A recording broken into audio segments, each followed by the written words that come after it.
아멘. 우리 오늘 함께 나눌 말씀의 제목은 최고의 응답입니다. 여기 계신 성도님들 중에서 응답을 바라지 않는 분은 안 계시겠죠.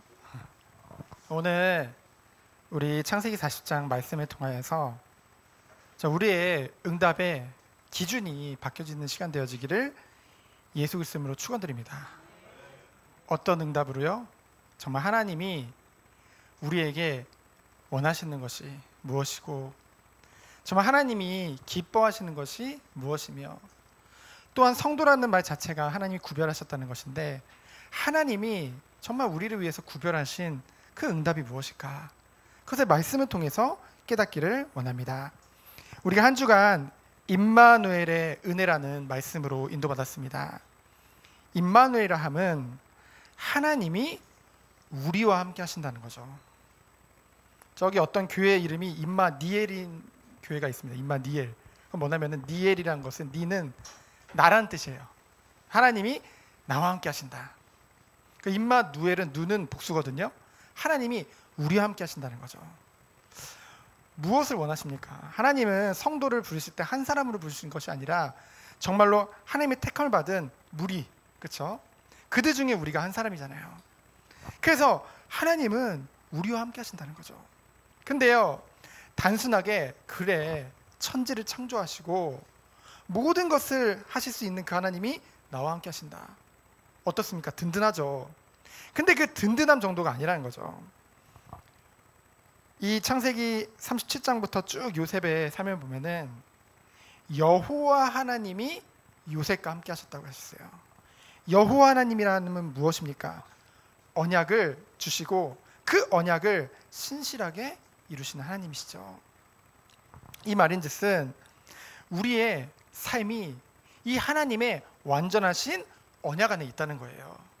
하나님이 우리와 우리 삶을 그 하나님의 언약 선칙 가운데 두신 거죠.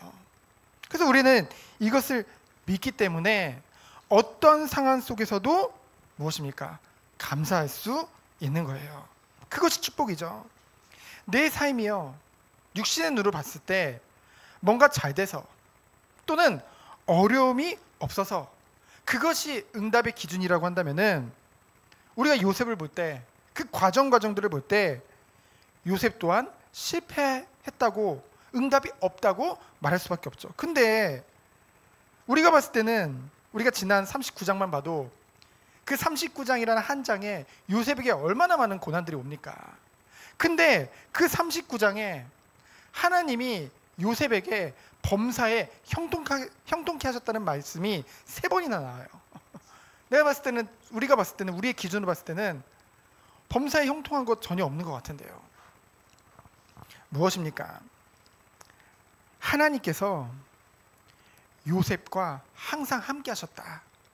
요셉에게는요, 그것이 진짜 중심이고 그것에 진짜 관심이 있었다는 것을 우리는 볼 수 있습니다. 오늘 본문 말씀을 보면은 평상시에 요셉의 그러한 신앙생활을 우리가 좀 알 수 있어요. 말씀을 통해서. 우리가 평상시의 신앙생활이 너무나 중요하잖아요. 우리가 예배의 자리로 왔을 때도 하나님께 찬양하고 은혜 받고 기도하고 하지만은 정말로 이 시간에 우리가 하나님 말씀을 받지만은 우리가 평상시에도 삶 속에 끊임없이 하나님과의 교제 속에 하나님의 음성을 들을 수 있고요, 하나님의 뜻을 알 수도 있습니다. 그렇죠? 기도하는 가운데, 성경을 읽는 가운데. 그래서요, 요셉은 문제와 사건 가운데 이것을 누린 것 같아 보이지만은 사실은 평상시에 이 축복을 누릴 수 있었던 힘이 있었다는 것이죠. 그래서 우리가 이 축복 안에 들어가길 원합니다. 그래서 성도라 함은 하나님이 구별하셨다는 거잖아요. 근데 성도에게 있어서도요, 그 축복의 기준, 그 응답의 기준이 하나님이 구별하셨다는 거죠. 그것마저도 구별하셨어요. 우리가 받는 응답과 축복은 완전히 다르다는 거죠. 그래서 우리가 정말로 이것을 볼 수 있는 거, 요셉이 평상시 신앙생활이 어땠냐, 오늘 40장 고백을 통해서 볼 수 있고요, 나중에 모든 일을 하나님 꿈대로 다 이루어지고 요셉이 총리가 되어 형들 앞에 섰을 때 형들은 어땠습니까? 당장 놀랐어요. 우선은 반가움보다는 너무 놀랐습니다. 나중에 보면은. 왜요? 아, 우리 이제는 끝났구나. 이제 정말 우린 죽었구나라고 생각했죠. 근데 그러한 형들 앞에서 요셉이 뭐라고 고백했습니까? 창세기 45장 5절에 보니까 당신들이 나를 이곳에 팔았다고 해서 근심하지 마소서, 한탄하지 마소서. 사람을 탓하는 정도가 아니라요, 도리어 자신에게 해를 입힌 그런 사람들을 위로해주고 있어요. 그 힘이 요셉에게 있었다는 거죠. 그 힘이 어디서부터 옵니까? 뭐라고 해요? 하나님이 생명을 구원하시기 위해 나를 당신들보다 먼저 앞서 보내셨나이다. 하나님의 언약을 믿는 믿음이 요셉에게 있었다는 것이죠. 그래서요, 하나님의 언약을 믿으면요, 정말로 하나님이 함께하는 축복을 누리게 되고요. 무엇을 믿게 됩니까? 하나님의 주권을 믿게 되어져요. 어떤 상황 속에서도 하나님이 나의 모든 것들을 인도하시고 모든 것이 하나님의 섭리 가운데 있음이 믿어진다는 것이죠. 그것이 성도에게 주시는 응답이요, 영적인 힘인 줄 믿습니다. 그래서요, 우리의 삶이요, 뭐예요? 하나님의 완전하신 성취 안에 있어요. 무슨 성취요? 언약 성취 안에요.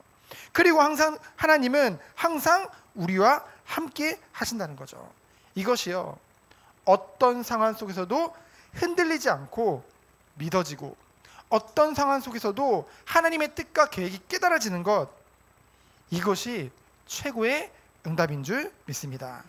결국 하나님은 이것을 원하세요. 우리에게 정말로 우리가 하나님만 의지하고 하나님만 바라보기를 원한다는 것이죠. 그것이 성도에게 주시는 연단의 결론인 것입니다. 그렇죠? 우리는 연단마저도요, 끝이 있다는 걸 알아야 돼요. 연단마저도 정말로 결론이 있다는 것을 우리는 알고 가는 거죠. 그럼 힘이 나잖아요. 연단이 쉽습니까? 분명히 우리의 약한 부분을 끊임없이, 그렇죠? 이렇게 하나님은 시험이 템테이션이 아니라 테스트잖아요. 테스트로 계속 오면은 그게 쉬울 리 없겠죠. 하지만 우린 끝을 알아요. 이 모든 것들이 나를 넘어뜨리려 함이 아니라 도리어 단단하게 하고, 정말 하나님이 원하시는 그 심부름할 수 있도록 하나님이 나를 준비시키는 과정이구나, 그것을 믿기 때문에 우리는 기쁨으로 그 모든 과정을 갈 수 있는 것이죠. 그래서 요셉은요, 뭡니까?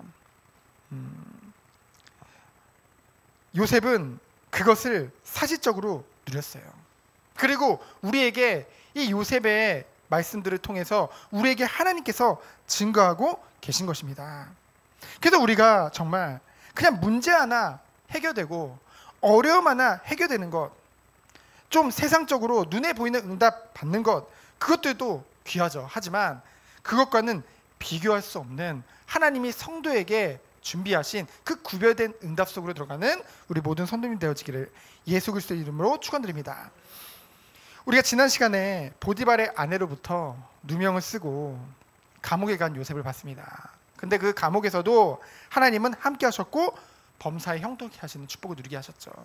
그리고 요셉 때문에 그 현장이 복을 받는 것도 우리가 보게 되어졌습니다. 환경, 사건, 그 어려움을 주는 사람들도 계속 바뀌어요. 근데 요셉은 동일하죠. 처음부터 끝까지 무엇이 동일합니까?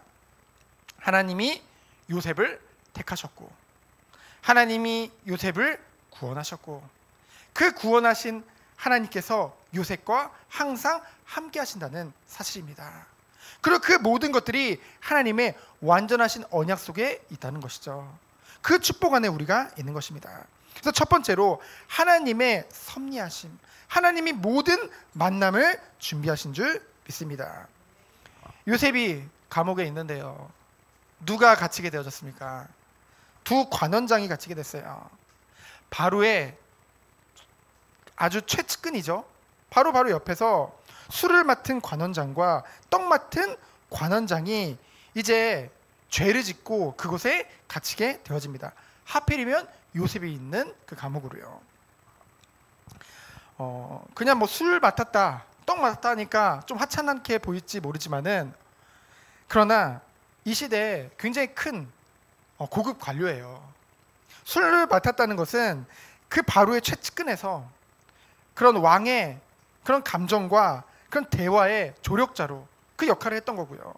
그 떡 맡은 관원장은 모든 음식을 준비하고 그 모든 음식을 감독하는 그런 중요한 직책이었다는 것이죠. 그래서 우리가 그 느헤미야 알잖아요. 느헤미야도 이제 술 맡은 관원이라고 자신을 소개하고 있잖아요. 근데 그 왕국에서 굉장히 중요한 일을 심부름했었잖아요. 이걸 왜 말씀드리냐? 왜 하나님께서 이 두 관원장을 범죄한 것은 하나님이 하신 건 아니지만 범죄했을 때 왜 이 요셉이 있는 그 감옥에 투옥해 하셨냐? 중요한 것은 이 간수장이 뭐예요? 요셉에게 그들을 섬기라고 붙입니다. 사실 이 두 관원장이 세상적으로 봤을 때 굉장히 높은 사람들이잖아요. 그럼 그 간수장도 굉장히 신경 쓸 수밖에 없다는 거죠. 그러면은 이들을 잘 섬길 수 있는 사람, 쉽게 말하면 말이 안 나오는 사람을 붙일 수밖에 없는 거죠. 이들이 언제 다시 복귀할지 모르기 때문에. 근데 그 사람으로 누굴 붙인 거예요? 요셉을 붙인 거예요. 그만큼 요셉이 평상시에도 뭔가 인정을 받았다는 것이죠. 우리가 지난 시간에도 봤지만은 그 모든 거 다 맡겼잖아요. 근데 요셉에게 이제는 그 두 사람을 맡긴 거죠. 왜 그랬을까요? 사실 모든 것이 하나님의 섭리입니다. 왜요? 그 최측근인 그 두 사람이 복귀했을 때 뭡니까? 요셉이 바로를 만나기 위한 그 통로로 하나님이 준비하셨다는 것이죠. 실제로 나중에 그렇게 되어지고요. 그래서 두 번째로 그 꿈을 해석하는 요셉입니다. 그리고 하나님의 심부름을 한 거죠. 애굽 나라에서 꿈이라는 것은요, 우리가 생각하는 그런 꿈이랑 완전히 달라요. 꿈으로 모든 것을 다 결정했다니까요. 굉장히 그 꿈에 의존하는 그런 민족성을 가지고 있다는 거죠. 그런 문화를 가지고 있다는 거죠. 그래서 그 애굽 나라에는 그 꿈을 해석하는 사람들도 굉장히 많았습니다. 근데 오늘 본문에 보니까 그 두 관원장이 하룻밤에 다른 꿈을 꾸게 되어져요. 그 꿈을 꿨는데 얼마나 그 꿈이 신경 쓰이겠습니까? 그 문화가 그런데. 근데 그 꿈을 해석해 줄 자가 당연히 감옥이기 때문에 없다고 생각하는 거죠. 그렇기 때문에 뭐 했을까요? 얼굴이 굉장히 근심했을 거예요, 그 아침에. 근데 그곳에 이제 요셉이 7절을 보니까 나아가게 됩니다. 근데 요셉이 그들에게 묻습니다. 뭐라고 해요? 당신들의 얼굴에 근심의 빛이 있습니다. 여러분, 저는 이 본문을 가지고 무슨 생각이 들었냐? 요셉이 아까 신앙생활이라는 건 평상시가 중요하다고 했잖아요. 평상시에 정말 영적으로 깨어 있을 수밖에 없는, 영적으로 예민할 수밖에 없는 그런 영적 상태 속에 있었구나. 그 영혼이 그렇잖아요. 보통 사람들이 자기 중심에 아직 자기 부인이 안 되고 자기를 위한 신앙생활을 하는 사람들은 다른 영혼이 보이질 않아요. 다른 영혼의 어려움이 보이지 않는다니까요. 왜? 내 코가 석잔데, 그렇죠? 오직 나를 위한 신앙생활을 하고 있는데. 근데 요셉은 보자마자 알았어요. 그 얼굴에 근심빛이 있다는 것을 알게 되었어요. 평상시에 영혼에 관심이 있었다는 거죠. 그러면서 그들에게 묻습니다. 도대체 왜 그런 일이 있습니까? 그랬더니 이들이 어젯밤에 꿈을 꿨는데 해석할 자가 없다는 걸 얘기를 해요. 그럴 때 요셉이 어떻게 합니까? 그들의 문제를 보고 바로 답을 제시하죠. 8절을 보니까 그 모든 꿈의 해석은 하나님께 있지 않습니까? 그건 자기한테 말해보라는 거예요. 하나님께 있는데 왜 자기한테 말하래요? 그 말인즉슨 요셉이 늘 하나님이 나와 함께 하신다는 사실, 그리고 나에게 하나님의 지혜를 주신다는 사실, 그것에 대한 뭐가 있었던 거예요? 확실한 믿음이 있었던 것이죠. 그래서 자신감이 있었던 거예요. 여러분, 하나님 자녀에게 자신감은 무조건 잘 될 거야, 긍정의 힘이 아닙니다. 그렇죠? 뭡니까? 하나님이 나와 함께 하신다는 그 확신이 있는 거예요. 하나님이 어떤 상황 속에서 나와 함께하고 그 답을 나를 통해서 주실 것이다. 왜? 나를 그 현장에 보내놨기 때문에. 하나님이 모든 것을 지혜를 주실 것이다. 그런 하나님 자녀의 자신감은 결국 믿음에서 오는 것입니다. 확신에서 오는 거예요. 그래서 뭡니까? 12절에 보니까 바로 그들의 꿈을 해석하는 요셉입니다. 그 꿈을 해석하는 것조차도요, 평상시 하나님의 영으로 항상 충만한 상태였기 때문에, 하나님이 그 영혼들도 붙이셨고 그 영혼들을 보게 하셨고 뭡니까? 그들에게 답을 줄 수 있었던 것이죠. 그래서 우리는요 정말 이 요셉이 누렸던 그 은혜 뭡니까? 우리가 보통 은혜 받아야지 라고 생각했을 때 보통은 우리가 은혜 받으면 좋으니까, 그리고 우리에게 만족을 주니까, 물론 그것도 중요하죠. 하지만 우리만 좋으라고, 우리만 만족 얻으라고 은혜 받는 것이 신앙생활이 아니라는 거죠. 뭡니까? 그것도 좋지만은 정말로 우리가 그러한 축복을 누리는 가운데 하나님이 예비하시는 것들이 보이는 그 눈과 중심이 우리에게 있어야겠죠. 그것이 하나님이 원하시는 신앙생활입니다. 우리가 정말로 은혜 받고 정말 우리가 좋으면은 이것이 없는 자들이 우리 눈에 보인다니까요. 이 참 평안과 이 안식이 없는 사람들이 눈에 보인다니까요. 그럼 우리는 뭐 하는 거예요? 그들을 위해 기도할 수 있고 그들에게 복음을 전할 수 있는 것이죠. 그래서 오늘 말씀해 보니까 그들에게 극과 극의 결과가 옵니다. 요셉이 그 꿈을 해석해 주는데요. 뭐라고 합니까? 술 맡은 그 관원장은 3일 후에 복귀할 것을 이제 꿈을 통해서 말을 해줘요. 그러면서 뭐라고 합니까? 이때 요셉이 자기를 부탁해요. 요셉도 사람인지라 그렇잖아요. 힘이 있잖아요. 능력이 있잖아요. 이 사람 복귀하면은 당장 바로에게 말을 해줄 수 있잖아요. 그러니까 뭐라고 합니까? 나는 그런 여기 감옥에 갇힌 일을 한 적이 없다. 사실이죠. 그러면서 뭐라고 합니까? 당신이 나가면 나를 기억해서 나를 이곳에서 빼달라라고 말을 합니다. 순간적으로 이제 사람을 의지하는 모습을 보게 되었죠. 그러면서 이제 떡 맡은 관원장이 옆에서 들으니까 너무 좋은 거예요. 그래 내 꿈도 좀 해석해줘 라고 얘기하니까 요셉이 뭐라고 합니까? 그 떡 맡은 관원장도 사실은 굉장히 높은 사람이잖아요. 그 사실을 말한다는 게 사실은 쉽지 않은 일이죠. 그렇잖아요. 우리가 살다 보면은 딱 보면 곁에서 불신자가 딱 보면은 하나님 막 마음을 주시잖아요. 저 복음 전해야 사는데, 저 복음 아니면 죽는데, 근데 혹시라도 이 사람이 기분 나빠하지 않을까, 혹시 이 사람이 이러지 않을까 저러지 않을까 막 여러 가지 생각을 하죠. 그러면서 딱 뭐라고 합니까? 그래 하나님의 시간표. 그래서 하나님 시간표로 딱 뒤로 숨어요. 언젠가는 하나님 시간표가 되면 되겠지. 그리고 또 혹시라도 낙심자나 혹시 이렇게 힘들어하는 영혼들 보면은 딱 말을 해주고 싶은데 혹시 저 사람 자존심이 상할까봐, 그렇죠? 혹시라도 내가 말하는 것이 저 사람에게 오히려 더 그런 반항심이 생기게 할까봐, 반발심을 생기게 할까봐 그런 여러 가지 생각들을 하게 되어진다는 것이죠. 근데요, 요셉은 어찌 보면은 굉장히 사회성이 없어 보일 만큼 아주 직설적으로 그 떡 맡은 관원장에게 자신이 하나님이 말씀하신 것을 아주 가감없이 전달하게 되어집니다. 저는 처음에 이 본문을 읽었을 때 요셉이 좀 부드럽게 말을 할 수도 있는데 좀 돌려서 말할 수도 있는데 아주 그 당신 시체가 3일 후에 매달릴 것이고 새가 와서 그 머리를 쪼아먹고 얼마나 끔찍해요.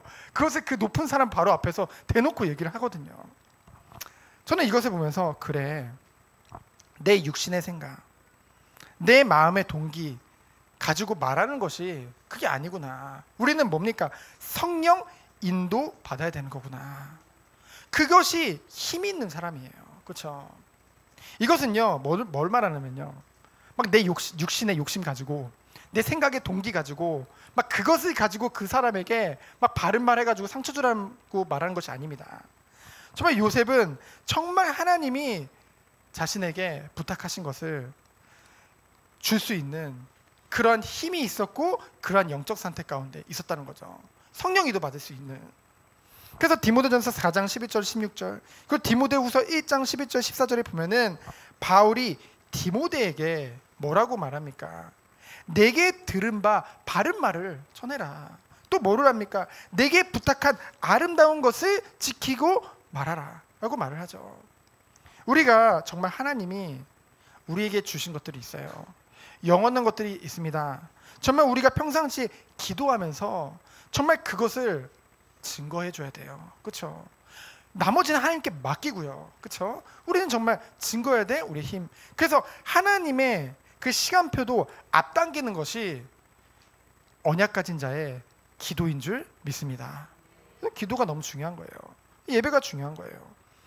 그러면서 세 번째로 뭡니까? 근데요, 23절에 보니까 그를 잊었더라 라는 본문이 나옵니다.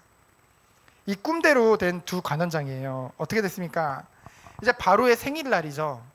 한 나라의 왕의 생일이니까 뭐 국경일이나 다름없죠. 그 국경일날 지금도 이제 특사 있잖아요. 특별 사면. 그렇듯이 이 바로의 생일날 뭡니까? 이 꿈대로 두 관원장 중에 그 술 맡은 관원장이 다시 복귀하게 되어집니다. 그리고 술 맡은 관원장은 어떻게 돼요? 죽게 되어지죠. 근데 중요한 것은 뭡니까? 23절에 보니까 요셉을 기억하지 못하고 완전히 잊게 됩니다. 어떻게 그럴 수가 있을까요? 몇 년 지난 것도 아니고 3일 후에 자기가 복귀됐는데 요셉의 그 부탁을 잊어버린 거예요. 우리 이걸 보면서 이렇게 생각할 수 있어요. 뭐 정치인들이 원래 그렇지. 정치인들이 뭐 자기 아쉬울 때는 막 찾다가 그 자리에 올라가면 다 잊어버리고 그러지라고 생각할 수 있죠. 사람 탓할 수도 있죠. 근데 우리는 이것 통해서 어떻게 생각합니까? 아, 하나님이 있게 하셨구나. 하나님이 있게 하신 거구나. 그래서 여러분, 우리들은요, 사람에게 뭔가 시험 들고 사람을 탓하고, 그렇죠? 사람을 그렇게 마음으로 그렇게 판단하고 그럴 필요가 없다는 거죠. 모든 것은 하나님이 인도하시는 것인 줄 믿습니다. 정말 하나님의 주권을 믿는다고 한다면 하나님이 있게 하신 거죠. 그래서 요셉에게 주시는 메시지는 뭡니까? 무려 2년 동안이나 있게 하셨어요. 만으로 2년 동안이나 있게 하셨습니다. 뭡니까? 바로 사람을 의지하지 말라는 거죠. 저는 그 2년이라는 요셉의 기간이 정말로 하나의 또 하나의 연단의 시간이라고 생각을 하거든요. 왜 저 사람이 나를 안 빼줄까? 왜 나를 기억하지 못할까? 그 안에서 억울해하고 그 안에서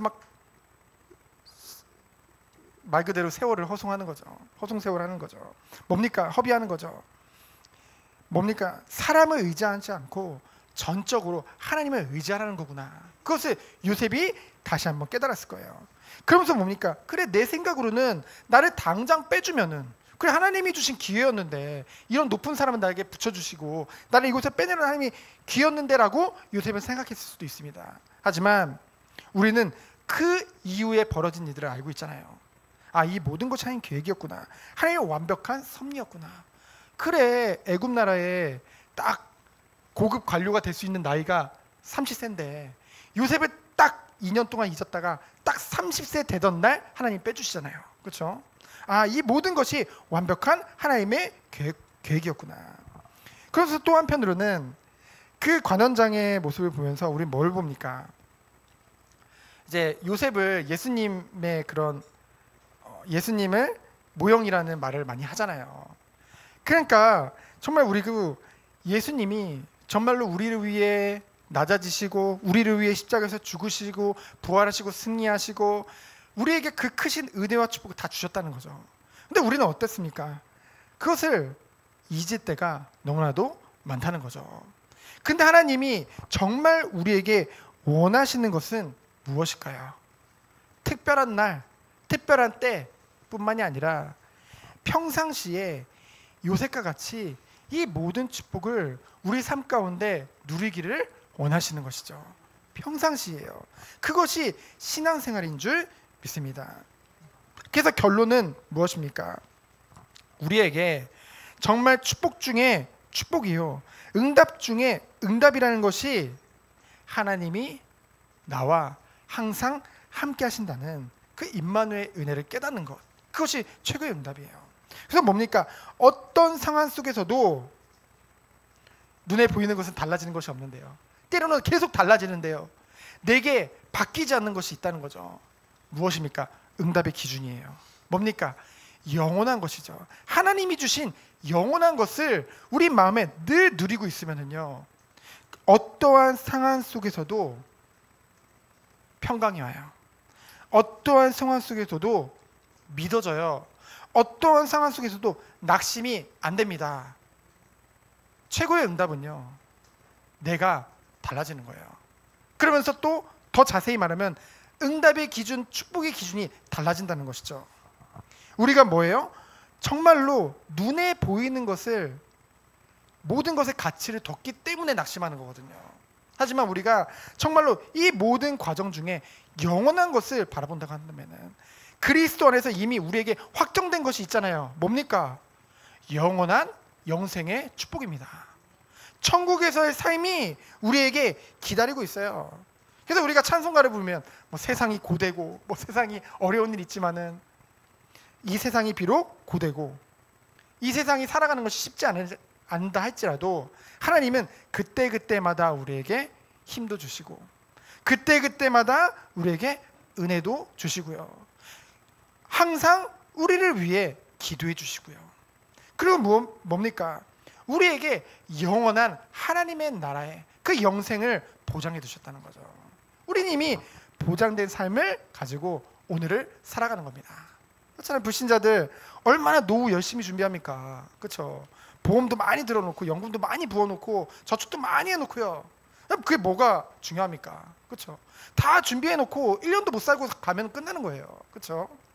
근데 우리는요, 영원한 그 천국의 삶을 하나님이 보장해 주셨어요. 우린 그걸 바라보면서 오늘을 살아가는 것입니다. 근데 오늘이 정말 무엇이 중요한지를 알 수 있는 거예요. 오늘 정말 하나님이 무엇을 원하는지 알 수 있는 거예요. 영생을 바라보는 자는요. 그렇죠? 그 축복이 우리 모든 성도님들 있기를 예수 그리스도 이름으로 축원드립니다. 이 시간 기도합니다. 하나님 감사합니다. 영생을 바라보며 오늘을 살아가는 우리 모든 성도님들로 주께서 축복하여 주옵소서. 최고의 응답이 내 기준이 바뀌어진, 그리스도 안에서 바뀐다는 그것임을 알고 이번 한 주간 어떤 상황 속에서도 흔들리지 않는 참 평안과 참 기쁨과 참 안식이 우리 성도들에게 누려질 수 있도록 주께서 축복하여 주옵소서. 살아계신 예수 그리스도 이름으로 기도합니다. 아멘.